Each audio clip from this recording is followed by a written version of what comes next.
Brian Sports Therapy. Just wanted to share a few thoughts today with you about what is pain.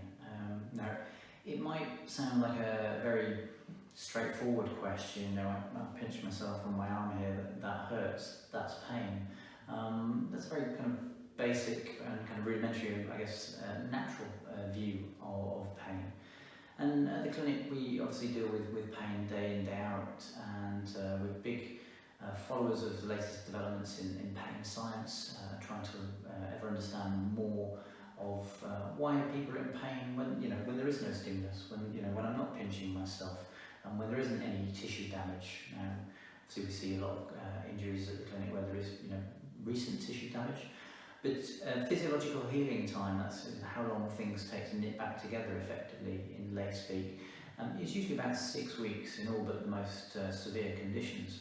So anything over 6 weeks in the injury is termed chronic pain, which sounds scary in itself, but it literally just means exactly that. An injury that's been around, or some pain that's been around for longer than 6 weeks. And what can happen is that an injury that does need to do some healing can just not go away as we'd expect and take longer than 6 weeks, and take months and into years. And then equally we see a lot of conditions that there isn't any particular onset. There wasn't a start point. Nothing went twang, snap or pop, as we like to call it.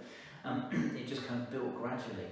And that's what we do a lot of in our work. It's trying to help people who've had pain for a very long time.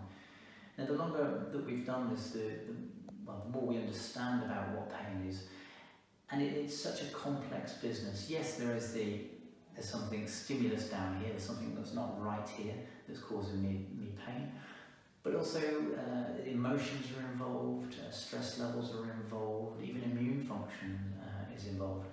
We've seen quite a few cases recently whereby people's symptoms have been exacerbated by the COVID-19 vaccine, for example, as their body is trying to fight off or their immune system is busy developing immunity to COVID.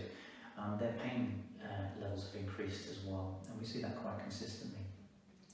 So it's really it's not a specific thing. It's not, you can't quantify pain as one thing.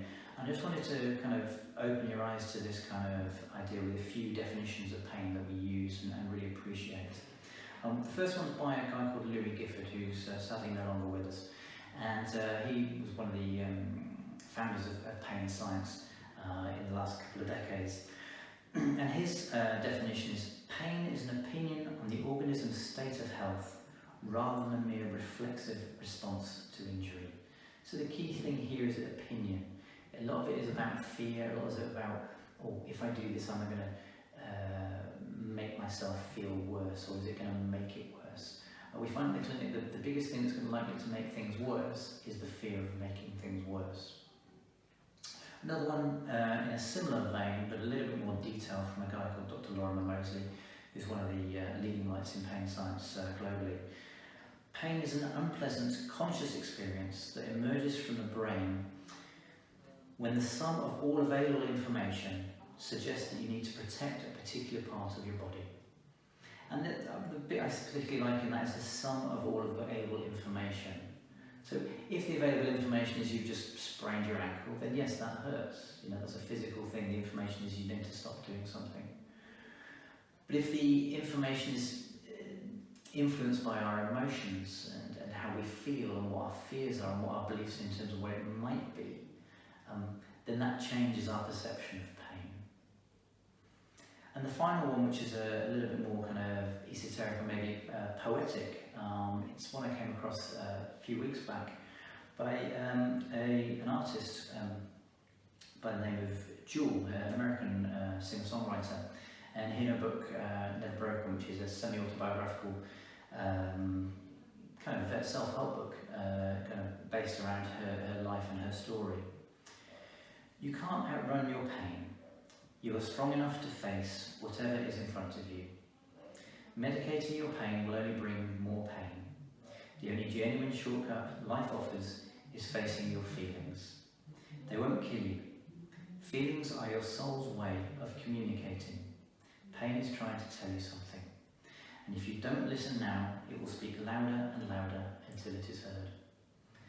So really interesting kind of words there around, and it kind of, even though it's kind of poetic, it really brings up points that we try to bring up with our clients, and we're big advocates of that physical and emotional and mind-body connection at the clinic, and that kind of just makes us think about that.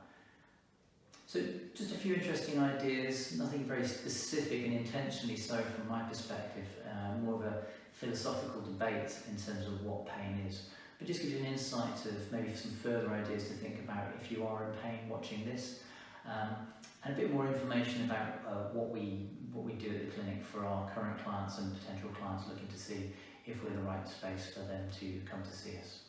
Hope you find that useful. Be really interested in your comments on that one. Very different piece to the ones we normally do. If you like this, subscribe to us on YouTube, give us a follow on Twitter, and like us on Facebook. Thanks for